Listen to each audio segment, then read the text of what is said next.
How many times had I endured such cutting remarks?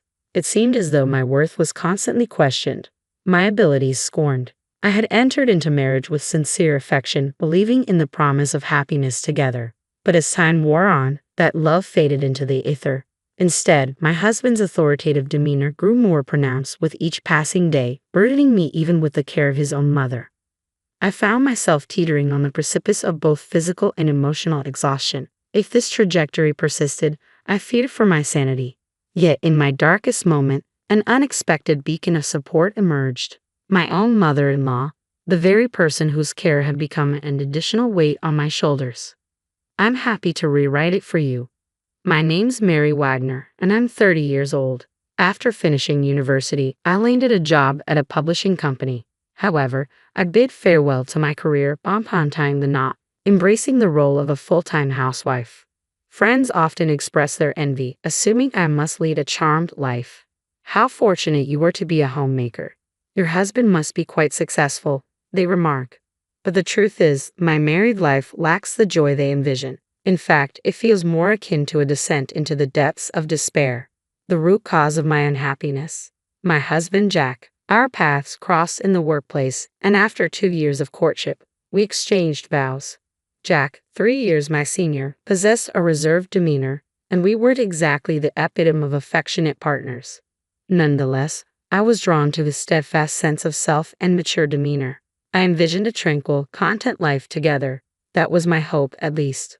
Once we exchanged vows, Jack's demeanor underwent a stark transformation. Frankly put, he adopted a patriarchal stance. I came to this realization mere days into our marriage. At Jack's behest, I embraced the role of a full-time homemaker, throwing myself into domestic duties from the onset of our union. On that particular evening, I diligently prepared dinner, eagerly awaiting Jack's return. He arrived home a tad after 7 p.m. Upon surveying the meal laid out before him, his voice erupted with dissatisfaction. "What's this?" he barked. "It's a casserole with salad and a side of soup," I responded hesitantly. "Don't toy with me. If you're catering to your weary husband, it ought to be a lavish spread. Your past successes are no excuse. How can you falter at such basic tasks? You're utterly incompetent as a woman. Utterly." "You could have said that differently," I murmur, my troubled expression met with Jack's glare. Suddenly, he hurls the dish of salad to the floor. A startled scream escapes my lips. "What? It's because you, as my wife, can't even manage the basics, isn't it?"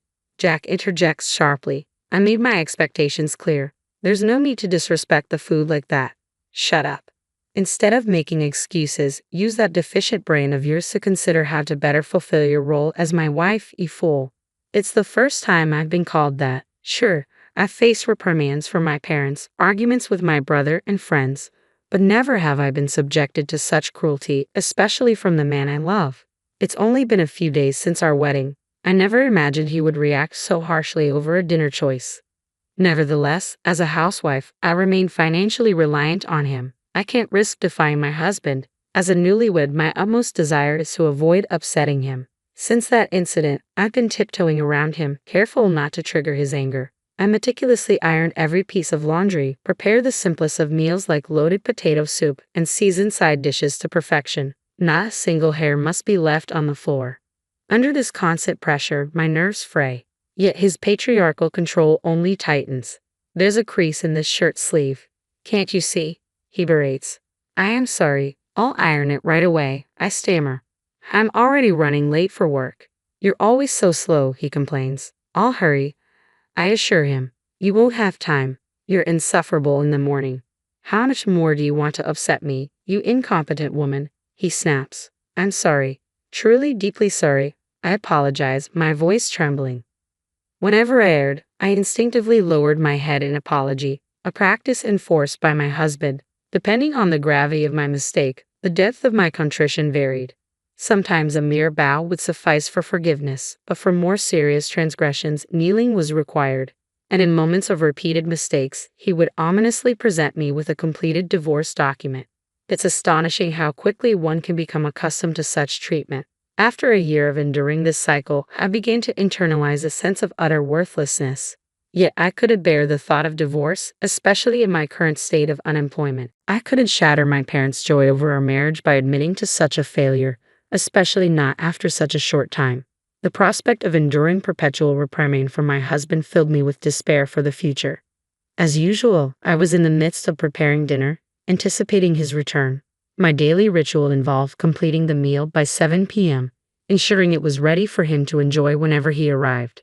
The moment the front door creaked open, I began setting the table. If I failed to finish before he sat down, it would inevitably lead to another round of apologies.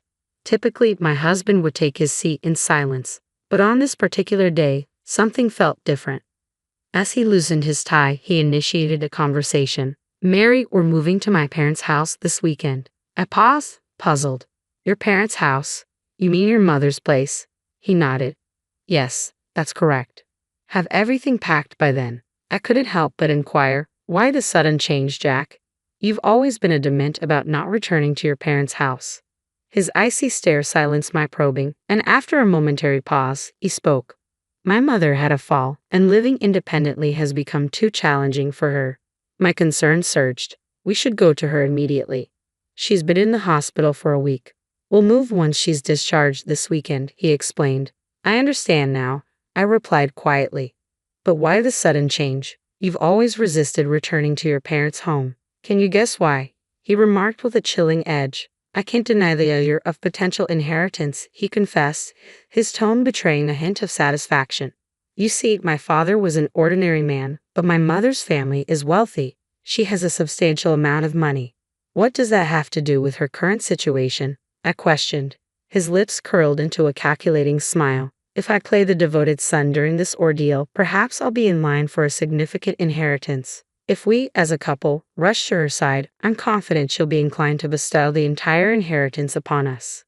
"Isn't that a bit disrespectful?" I dared to question. "Shut up. You're being supported by me, so just listen quietly," he retorted sharply. "I am sorry," I stammered, cowed by his outburst.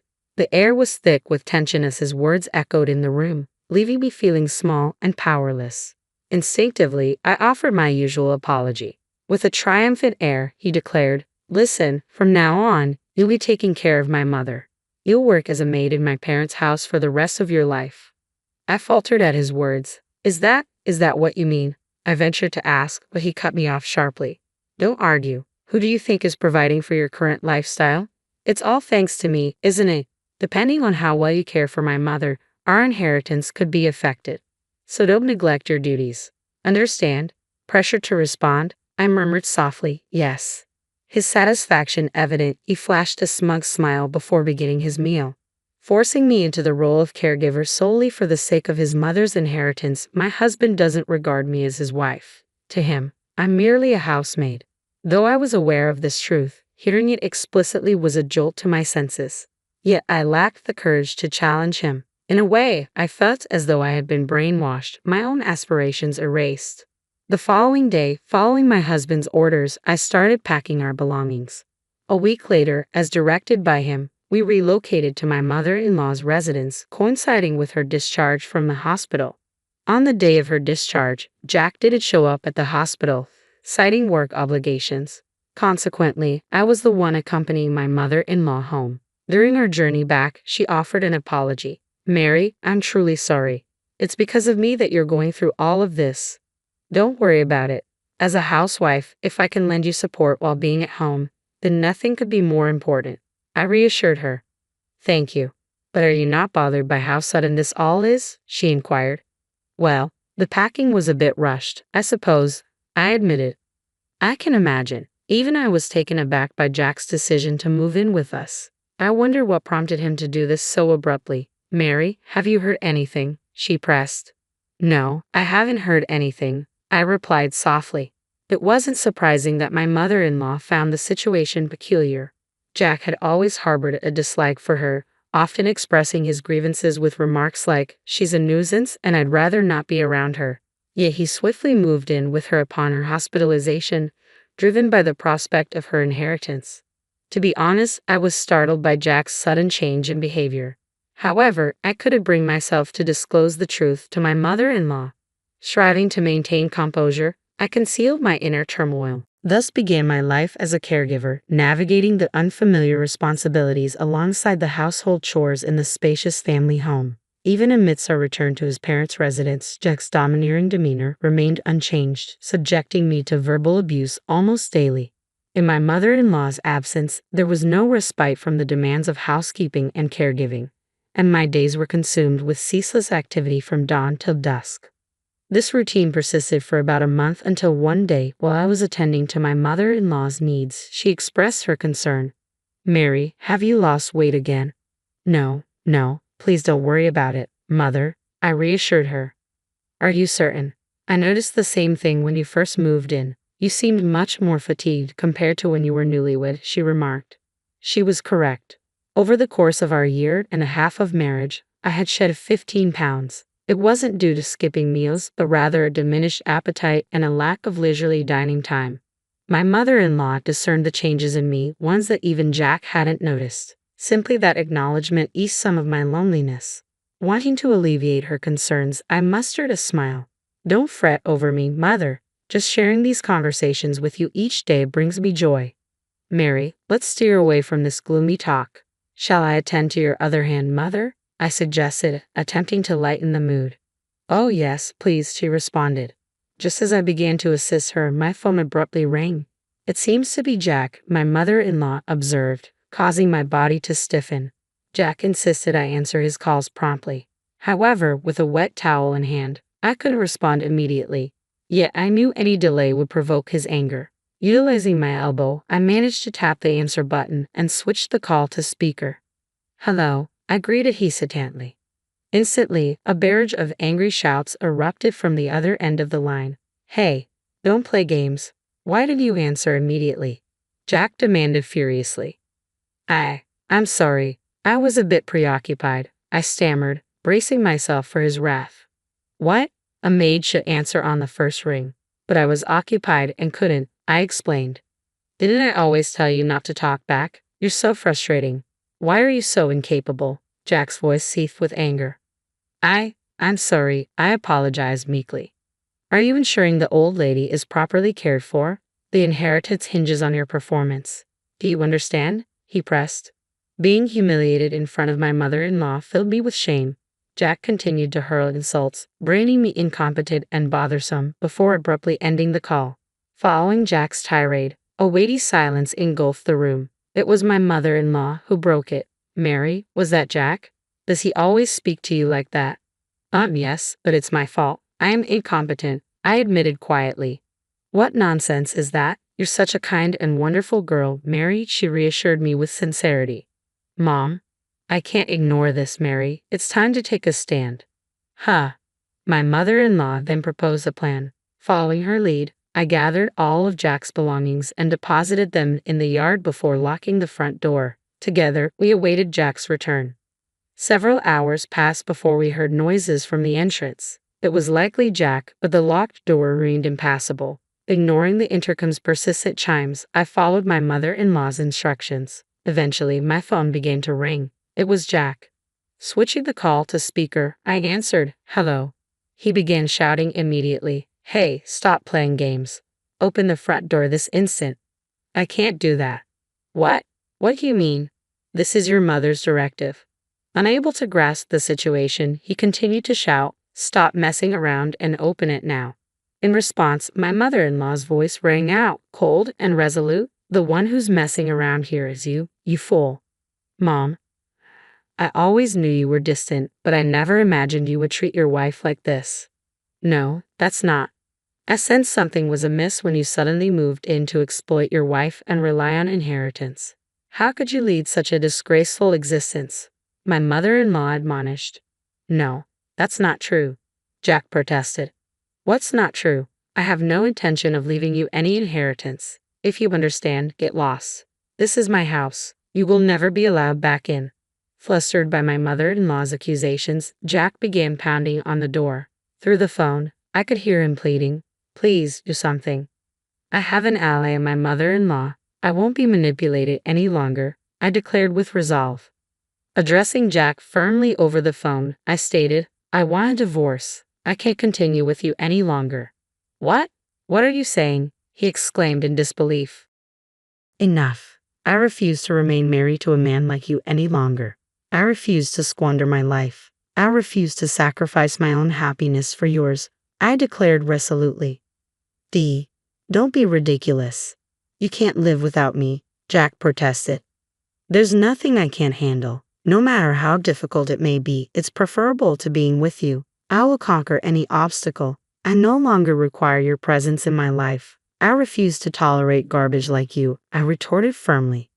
With that, I abruptly ended the call and blocked his number. His shouts could be heard from outside, eventually turning into cries of despair. My mother-in-law reported his disturbance to the authorities.